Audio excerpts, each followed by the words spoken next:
Wasalna għal programm ieħor mill-Adba il-Barra. Illum il-mixja tagħna se nibdew b'veduta spettakolari tal-għeliq tal-imġar kif ukoll il-wiet ta' Binġemma. Illum fil-mixja ħanimxu tul il-linji difensivi tal-Victoria Lines, fortifikazzjonijiet illi nbnew mill-Ingliżi fl-1897 fuq parti mill-gżira illi tinqasam fi tnejn, Isa Tarġa, illi saret din it-tarġa bi proċess naturali ġeoloġiku. Aħna mixin tul il-linji ta' Dwejra nistgħu naraw ukoll lil-Għawdex. Tlaqna.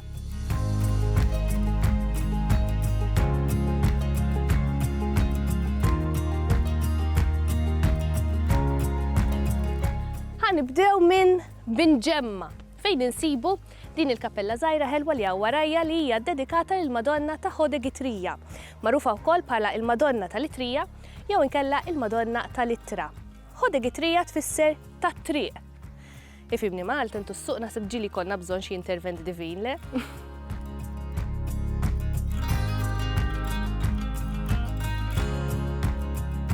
Il-kappella tal-Madonna tal-Ittra hija kappella pittoreska ħafna fuq dal-irdum ċkejken hawnhekk f'Binġemma bil-raħal tal-imġar fl-isfond tiegħu. Din il-kappella l-ewwel darba li nbdiet kien fl-1600 minn Giovanni Maria Xara li kien wieħed minn nobli tal-Imdina. U nistgħu ngħidu li ġiet iddedikata l-Madonna ta' Triq. Aħna l-Maltin insejħula, però oriġinalment hija l-Madonna tal-Literio li hija għandha devozzjoni kbira ġewwa Sqallija u prattikament dan it-titlu ġej minn Sqallija. Jidher li l-ewwel ikona li turi dan it-titlu Marjan tinstab fil-monasteru f'Panagia Ħodegitrija f'Kostantinopoli. Fl-1658 l-Isqof Mulina kien profonax kienet fi stat ħażin imma ftit ta' snin wara fl-1680 Stanislaw Xara li kien in-neputi ta' Giovanni Maria Xara reġa' kważi bnija mill-ġdid u tista' tgħid reġa' ta' id-dera sabiħa l-għandha llum. Minn dak iż-żmien baqa' dejjem miżmuma tajjeb. Tajjeb ngħidu wkoll li f'din il-knisja nsibu kwadru sabiħ tal-Madonna ta' Kostantinopli li jgawdi ħafna devozzjoni. Il-Madonna tal-Literio hija devozzjoni kbira ġewwa Sqallija, prattikament hija l-Madonna protettriċi ta' dawk li jivvjaġġaw. Aħna ngħidula l-Madonna ta' Triq għax bniedem meta jivvjaġġa jkun fuq it-triq. U d-devozzjoni lejn din it-titlu tal-Madonna ġej żgur minn Sqallija tantu hekk li mill-kelma il-Madonna tal-Literio aħna dawwarni għal Madonna tal-Ittra. Bekk ġie dan it-titlu. U nafu fiċ-ċert li din id-devozzjoni daħlet mill-gżira ġara tagħna ta' Sqallija.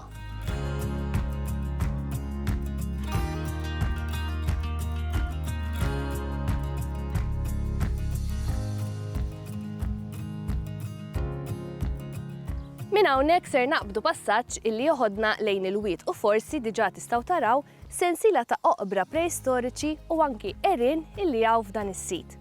Dawn il-fdalijiet trogloditiċi jinsabu fuq livelli differenti. Uħud huma pjuttost baxxi fil-waqt li oħrajn fihom numru ta' kuruturi illi jduru fl-erien. L-oriġini ta' das-sit mhuwiex ċar u l-arkeoloġi lanqas jaqblu fuq il-perjodu jew iż-żmien li dawn il-fdalijiet inbnew fihom.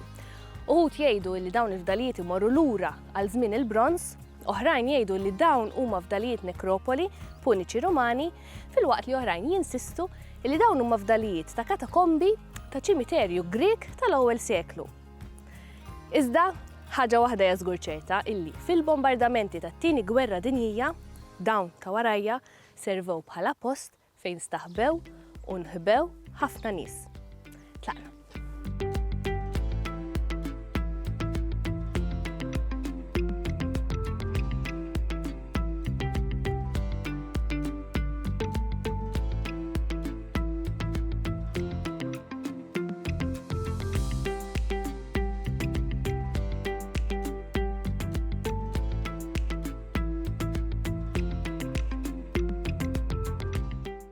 U hawnhekk rajna l-erien iktar mill-viċin issa. Minn hawnhekk ser immorru lejn il-pont ta' Binġemma Gap, illi huwa il-punt minn fejn jibdew l-inħawi magħrufa bħala il-linji ta' Dwejra. Ew miegħi.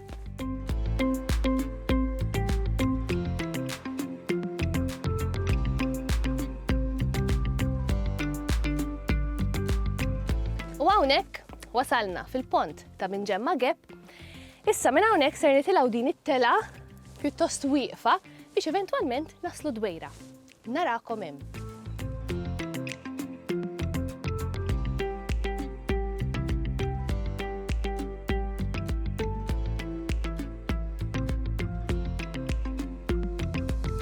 Il-katina ta' fortifikazzjonijiet dik magħrufa bħala l-Victoria Lines hija waħda mill-iktar katina ta' fortifikazzjonijiet impressjonanti fil-Gżejjer Maltin. Kollox din il-katina ta' fortifikazzjonijiet hija twila 12 kilometru. Tibda mill-inħawi tal-Madlina fejn hemmhekk l-art tola f'daqqa, tgħaddi miċ-ċentru ta' Malta ġifieri mill-inħawi tal-Mosta u tispiċċa hekk ġewwa Binġemma fejn tispiċċa prattikament il-fortifikazzjoni kollha. Dawn it-tip ta' fortifikazzjonijiet kienu diġà maħsuba fi żmien il-kavallieri li jsir xi metodu ta' difiża fuq dan l-art olja, imma kellu jkun fi żmien l-Ingliżi lejn l-aħħar tas-seklu 19 meta hawnhekk inbniet dawn il-ħitan u din il-katina ta' fortizzi. Prattikament hawnhekk ġie ħanajtek sfruttat il-waqa fil-blat li hawn fil-Gżira ta' Malta. Malta prattikament għandha dik li bl-Ingliż ngħidula Great Fault li fejn għandek l-art f'daqqa waħda titbaxxa iktar mill-kumplament. U din taqsam propju minn hawn minn Binġemma u tibqa' sejra sal-Madlina. Allura din il-parti tal-art dal-blat awtomatikament donnu jifforma sistema ta' difiża naturali. Biex dan ikompli jiġi sfruttat u użat għad-difiża, fi żmien l-Ingliżi, fi żmien ir-Reġina Vittoria kien inbena dan il-ħitan fuq daw l-oljiet, fuq daw il-blat. Bħalma tistgħu taraw warajja partijiet mill-ħitan għandhom sempliċement post fejn seta' bniedem joqgħod soldat jiddefendi ruħu, però mbagħad f'postijiet strateġiċi hemm diversi fortizzi li jgħaddu kollha minn fuq din il-katina bħal mija il-fortizza ta' hawnhekk ta' Binġemma, il-fortizza tal-Madlina u anke l-fortizza tal-Mosta.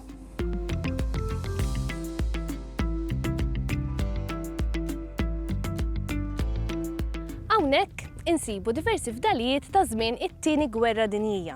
Dawn il-linji matul is-snin ġew imtejba biex ikunu jistgħu jservu diversi għanijiet. Għalhekk pereżempju ssib fejn jistgħu jitpoġġew kanuni, munizzjoni u llum il-ġurnata żoni ta' rikreazzjoni.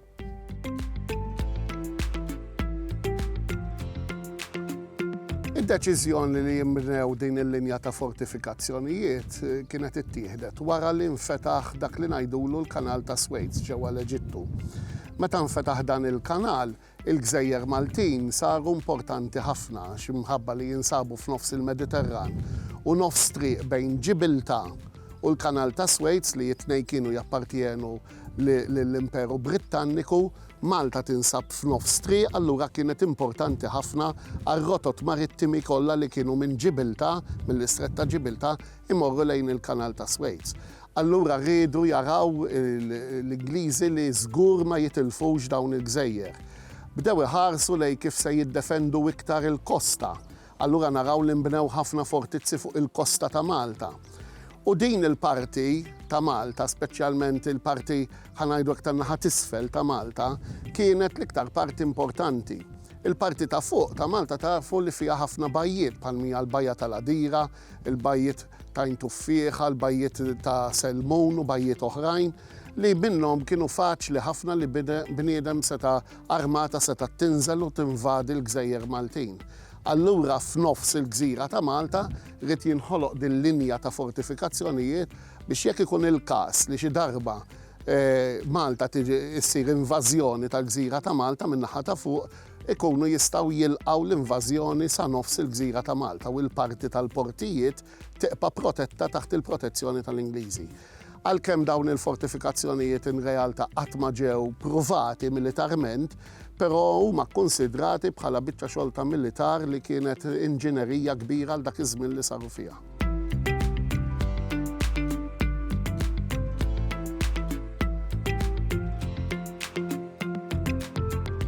Il-mixja tul il-Victoria Lines hija pjuttost twila. Iżda jekk qed timxi mid-Dwejra Lines għal Tarġa Gap taf tkun daqsxejn eħfif għax hija dejjem għan-niżla u fortunatament fid-den.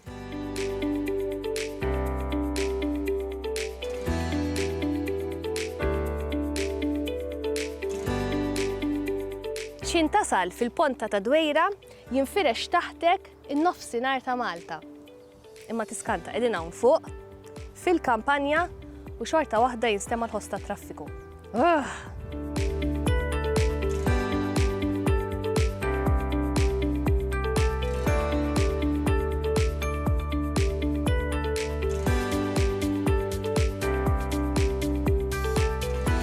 Nibqgħu mixjin. Issa ngħaddu minn din id-daħla illi xi darba kienet qisha bib u nibqgħu niżlin lejn it-trunċira ta' Falka Gap.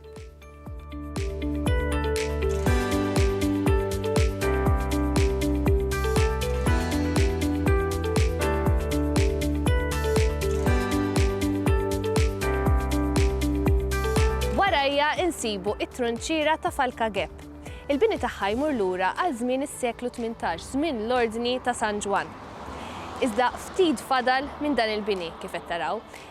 Dan il-bini kien jassess il-parti fejn it-tarġa kienet tagħti mid-Dwejra għal Mosta u għalhekk kienet vulnerabbli. Issa minn hawnhekk aħna ħanitilqu mid-Dwejra u naqbdu triqitna lejn il-Mosta.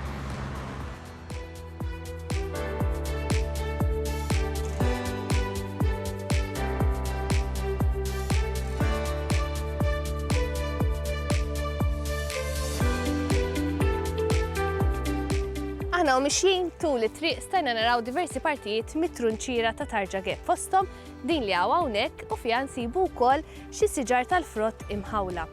Issa minn hawnhekk ser nerġgħu naqbdu triq ser ngħaddu minn fejn barriera fonda tal-ġebel tal-Qawwi li huwa ġebel Sammu għalhekk huwa tajjeb għall-bini. Fil-fatt, tul il-qasma fil-ġebel hawnhekk il-ġebel huwa tal-Qawwi. Huwa proprju għalhekk illi nsibu diversi barrieri tul il-Victoria Lines. Ejja nkomplu.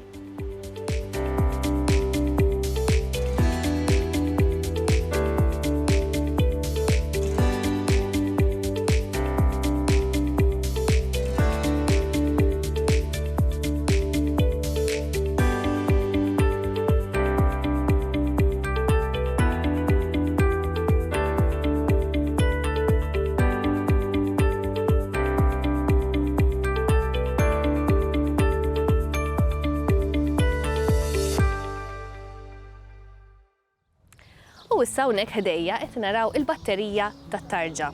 Din il-batterija nbniet fl-1887 bħala parti mill-front tal-Majistral, illi illum huwa magħruf bħala il-Victoria Lines. Din il-batterija nbniet primarjament biex tipproteġi in-naħa baxxa tal-irdum tal-linja difiża ta' Tarġa Gap. Inbniet ukoll biex tipproteġi din iż-żona minn batteriji oħrajn illi l-għadu seta' jibni fuq l-għolja tal-bidnija. Din il-batterija għandha forma pentagonali u llum il-ġurnata tintuża primarjament mill-grupp tal-Scouts tal-Mosta.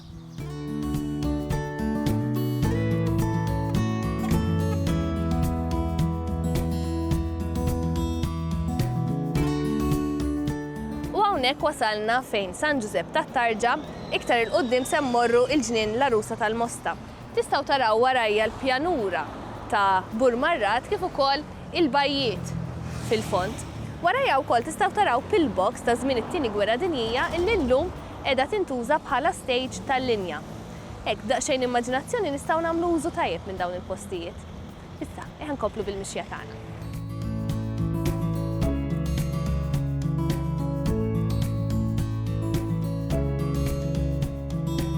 Il-ġnien l-Arusa tal-Mosta għandu leġġenda marbuta miegħu wkoll illi naħseb ħafna minnha forsi smajnija meta konna żgħar. Din il-leġġenda hija dwar din iż-żagħżugħa jisimha Marjanna it-tifla tan-Nobli Kumbo illi nħatfet dikinhar tat-tieġ tagħha ma' Toni Manduka illi kien nobli fl-Inħawi. Jingħad illi din it-tfajla Marjanna nħatfet mill-eks skjaf tad-dar tagħhom illi kien jismu Ħaġġi u inħatfet u ħada miegħu.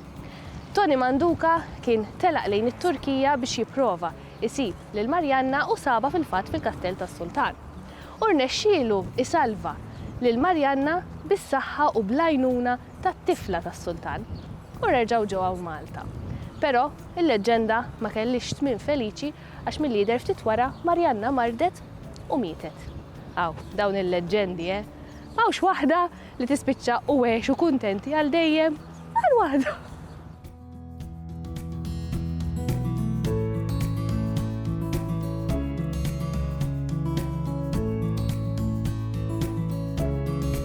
Il-ġnien l-Arusa tal-Mosta jinsab fl-aħħar parti ta' din il-mixja huwa ġnien tipu Mediterranju u fih insibu diversi siġar rajna f'diversi mixjiet li huma tipiċi ta' hawnhekk fosthom, pereżempju daw is-siġar ta' żluber li huma tajbin ħafna għall-klima Mediterranja.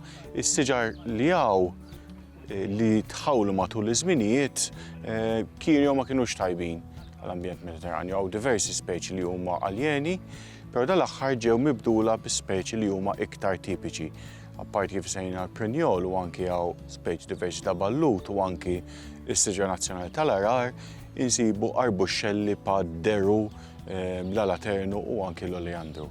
Il-ġnien huwa interessanti għax huwa tawwali u qiegħed fuq ir-riħ tal-Victoria Lines fuq il-parti dik li ngħidula bl-Ingliż il-Great Fault jew inkella bil-Malti l-aħjar mod kif insibuha hija tarġa. Oriġinarment il-biċċa kienet xara u meta tħares lejn ritratti antiki mill-ajru ħafna drabi tinduna li x-xar kienet pjuttost erja ta' żmien għal diversi raġunijiet.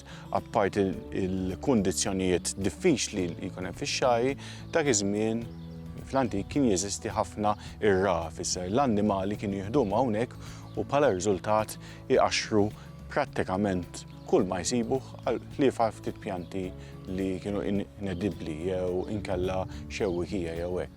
Per llum il-ġurnata tal-ġnien qisu reġġa lura l-ekoloġija pjuttost ħalli kienet minħabba li l-ammont ta' siġar u arbuxxelli li hawn jippromovu ammont ta' ekoloġija ta' safar, ta' naħal, ta' pipistrelli u oħrajn. Jekk wieħed iħares barra mill-ġnien, wieħed għadu jsib roqat ta' xari fej l-ambjent oriġinali kien għadu jikber bħalissa u pjuttost iżbu aħjar milli kien qabel minħabba l-irra naqas, però l-istess kif semmejna hawnhekk hemm xi fatturi jaffettwahom bħal pereżempju il-siġar alien invażivi li huwa hawnhekk fil-fatt hawn diversi speċi anke ta' siġar tal-ikaċja, ta' terbintu aljen u oħrajn li sfortunatament jinfirxu. Minn dal-ġnien prattikament tista' tgħid li jaqgħad ma' Whittle u l-bqija tat-tarġa tal-Great Fault. Fil-fatt il-Victoria Lines u dal-fault ġeoloġiku li mibni fuqhom tista' tgħid li huwa passaġġ għaż-żewġ naħat tal-Gżira Maltija u bħala ekoloġija din hija sinifikanti ħafna x'jekk inti għandek speċi li kapaċi tgħix fuq naħa, di tista' tinfresh bil-mod għandna l-oħra allura tifforma qisha kuritur. Din it-tarġa fiha nfisha apparti l-interess tagħha ġeoloġiku bħal pereżempju l-għerien li hemm u diversi xquq, ekoloġikalment hija interessanti wkoll għax minħabba li qisha qiegħda pjuttost dellija minħabba li tħares lejn it-tramuntana, hemmhekk jikbru speċi differenti milli kieku nsibu fil-ġnien jew inkella fix-xahar li jkun hawn fuq. Pereżempju nsibu roqat tajbin ħafna ta' tenew tas-siġra li fiha nfisha tħobb ix-xemx imma tħobb iktar tgħix ġewwiet fejn jkun kemm xejn kenni u jkun hemm ammont ta' umidità. Insibu wkoll kif kien jinsab f'diversi postijiet anke siġar probabbilment slavaġġ tal-arar li jikbru matul dal-passaġġ ekoloġiku li qiegħed tul il-gżejjer tagħna. Apparti daw is-siġar li semmejna nsibu wkoll speċi oħrajn li forsi iktar komuni, bħal pereżempju il-pjanta taż-żiju li l-istess hija wkoll importanti ħafna se tipproduċi ċertu ammont ta' frott li huwa tajjeb ħafna għall-safar u kif dejjem insibu fostijiet bħal dawn pjanti li alla volja komuni huma importanti bħal pereżempju s-satar. Fil-fatt hawnhekk huwa importanti wkoll ħafna mill-lat ta' naħal u l-produzzjoni ta' lasel.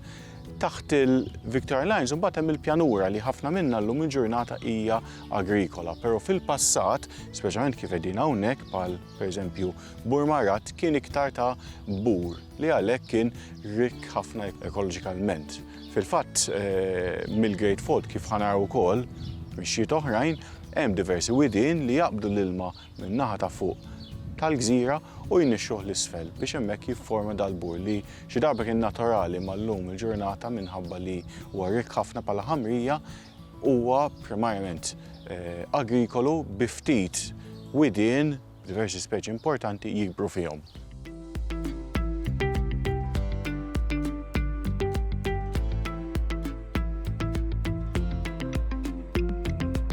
Hawnhekk ġewwa Millbrae Grove, propju ġewwa il-Mosta, għamilna xi ħaġa li hija pjuttost innovattiva. Rajna illi jkollna mhux biss spazju miftuħ, imma li jkollna spazju miftuħ illi jorbot ukoll ma' dak illi huwa l-Institut tal-MCAST tant viċin għal din iż-żona. Fil-fatt, dan huwa l-ewwel idea ta' Green Open Campus illi għandna f'pajjiżna. Għandna spazju miftuħ illi rriduh illi jkun estensjoni ta' dak illi huma il-lecture rooms ġewwa l-MCAST. Fil-fatt, hawnhekk rajna li jkollna Wi-Fi li jkun aċċessibbli għall-istudenti kollha, rajna li jkollna charging pods sabiex l-istudenti jkunu jistgħu jiċċarġjaw il-laptops u l-computers tagħhom jew id-devices tagħhom. U rajna wkoll li l-bankijiet flok ikunu bankijiet normali bħal oħrajn ikunu bankijiet illi l-istudenti tal-arti stess illi qegħdin fl-MCAST ikunu jistgħu ipitruhom u jagħmluhom tagħhom. Il-ħsieb wara dan kollu huwa l-idea li l-ispazji miftuħa tagħna jkunu spazji illi jkunu jistgħu igawduhom in-nies illi jgħixu, jaħdmu jew jistudjaw fil-komunità.